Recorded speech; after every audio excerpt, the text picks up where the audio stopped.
Chapter 17, Rougarou Comes Hunting. We were on day 8 since Cherie, keeping a steady pace with the early mornings and late nights, when we were jerked to a stop by Mig. He stood stock still for a minute, head tilted towards his right shoulder so that his good ear was raised to the tree line. "Off the trail, now! Now!" He chopped with the air with his arm, directing us to scatter left into the trees. We jumped, clearing the taller grasses and crashing into the low-hanging branches with our loaded backs and stacked shoulders. Cherie and Ziguan each had an arm under Minerva so that she almost floated into the bush, still hanging her head as she had been for the past week.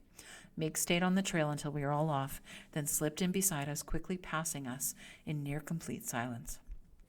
And then I heard them. Sharp, short blasts of fetid breath pushed through the metal cylinder, through the scruff of the combed-down mustache. And there were 2 of them, about a half-mile away. "Fucking recruiters," Ziguan said in a loud whisper, and we gained speed and agility at the threat on our heels, jumping a narrow gorge and crossing a clover-filled clearing like gazelles with pack-sacks.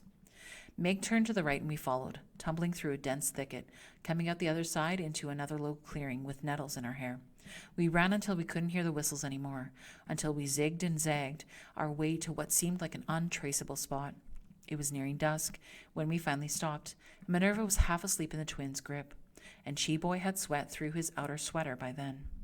"There," Meg pointed with his chin to a dark smudge, only visible through the trees by a geometric slope against the slash of a branch and a leaf. "It's an old barn. Cherie, come with me to check it out first.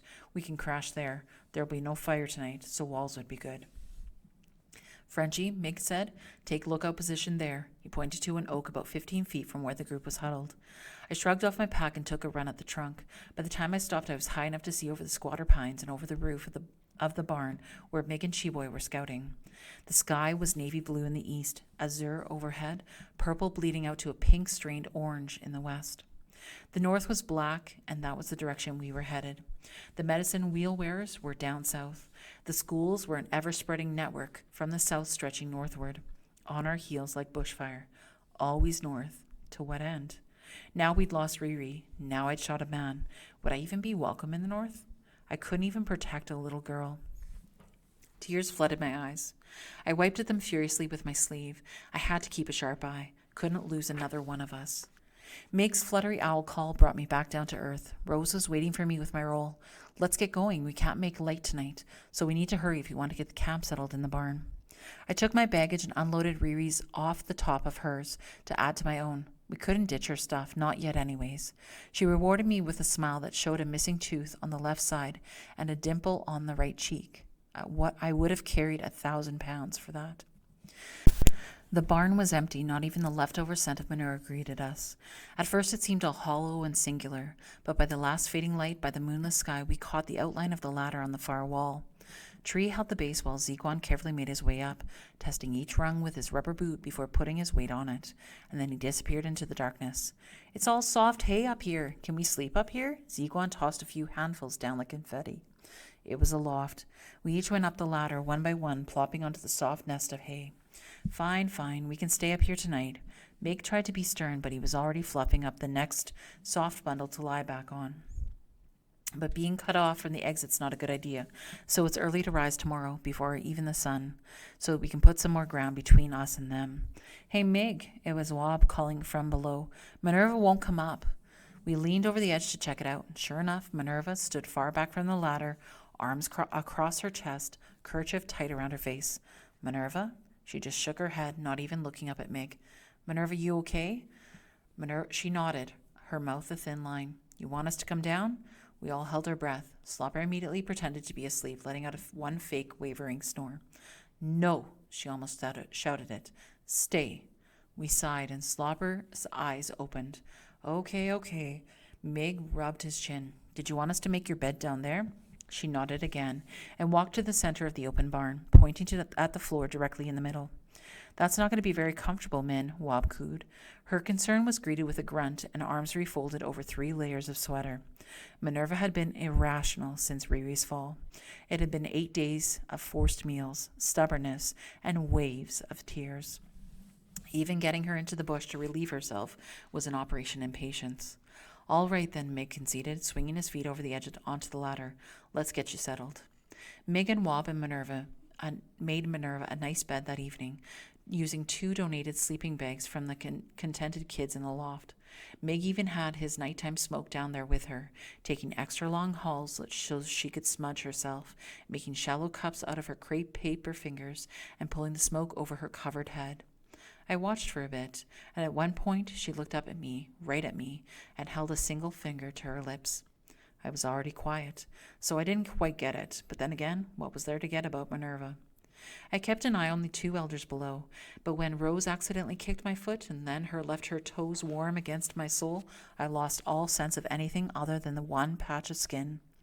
Eventually, Wob and Meg came up and settled in, and I dozed off to the sounds of genuine sleep from my patchwork family. I was dying. We were dying. That was the only reason for a noise like this. Screech. Sharp metal, angular auditory jabs, cold, dry, biting alarm. I sat up. 7 other heads popped up around me.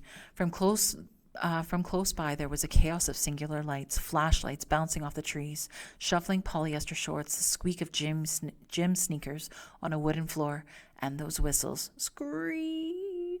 I hung my head over the edge, and for a moment in the bounce of a flashlight, I saw Minerva's face, wide awake and without fear. Again she caught my eye and held a finger to her thin lips, just for a split second before they curled back into a mischievous smile. Then her face was gone, swallowed by the dark. More lights, rushing figures, 3 of them now, and the shuffle and the slide of runners. Meg yanked me face down in the hay. I heard muffled voices as the others were tackled and muzzled in the loft. "This is for the good of the nation, you'll see, Granny," one of the recruiters said. "You are doing a great service, ma'am," said another. "The world needs you, and, of course, you want to do your part for such a great world," said the third. And then they turned their beams to the walls, the ceiling, along the floors, and into the corners. "Clear," one recruiter said. "Clear," said another. "Clear," said the third. Then they dragged out Minerva, who stayed silent, whose smile was the last thing we saw as they turned through the doorway, whom we were sure we would never see again. We listened as the branches break, the dirt get unsettled, the grasses sway, and from somewhere close by an engine started up and roared off, headed south. I felt for Rose, and I pulled her close as she sobbed, my own tears caught up in the thick web of her braid. When we finally convinced ourselves to move, to make the day real, the sky was a cerulean blue with a light gauze of striated clouds. Meg swung his foot over. "Jesus," he yanked back. We watched him with our swollen red eyes, anxious and numb at the same time. "Damn ladder's gone." He hung his head over. Cheapboy joined him. "I don't see it on the ground. Couldn't have fallen or to be right there." They turned and locked eyes, understanding the weight of what had happened, taking in that Minerva had moved the ladder some time in the night, before the recruiters woke us, understanding that she sacrificed herself and allowed us to remain hidden. How long had she known that they were coming? "How are we going to get down?" Wob's voice was husky with unshed tears. She rocked herself back and forth on her heels. Since she no longer had Riri to comfort in these situations, Wob had to face herself, and it made her more fragile. Slopper threw himself back on the pile of hay, contentedly stretching his back into the softness. "Man, we're stuck."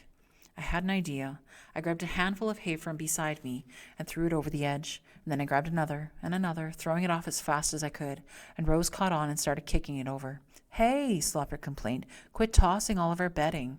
Meg clued in and mimicked Rose's kicking, and the others joined in, and Slopper sat in the corner hoarding his own pile of hay until Cherie explained to him that we could jump off the loft if we had something below to break our fall. We threw our packs to the ground below, and then, one by one, we jumped after them. When the last body had fallen, we straightened ourselves out and re-shouldered our packs. We stopped at Minerva's bed, rolled up the bags, and folded her faded star blanket.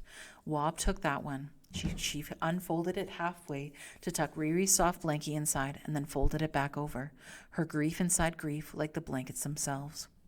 It was Rose who found the jingles. In a small fold of hide were 24 rolled tin lids.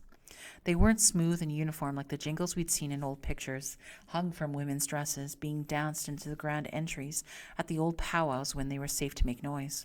These were rough around the edges from our camp can opener and stamped with expiry dates and some of the company names, Campbell's, Heinz. We passed them around, careful not to slice our fingers on their jagged curves. But why? Aren't these supposed to make noise? Slopper was confused. We'd been told over and over that silence was the only way to move out of here, the only way to stay alive. And it was Cheeboy who answered out of character.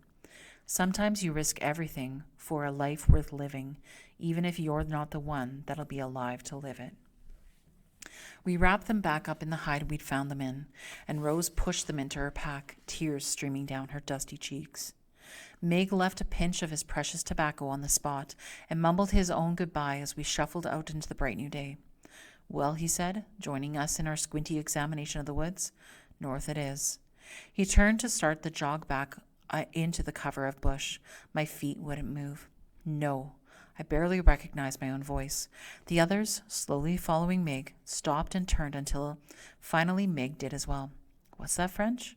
I said, no, I'm not going north. The rest of my little family looked at me with curiosity. Something had changed. Whether it was this second huge loss or the life that I'd taken with the speed of vengeance back at the cliff, I wasn't sure. But there was no more north in my heart. And I wasn't sure what I meant to do until I said it out loud. I'm going after Minerva.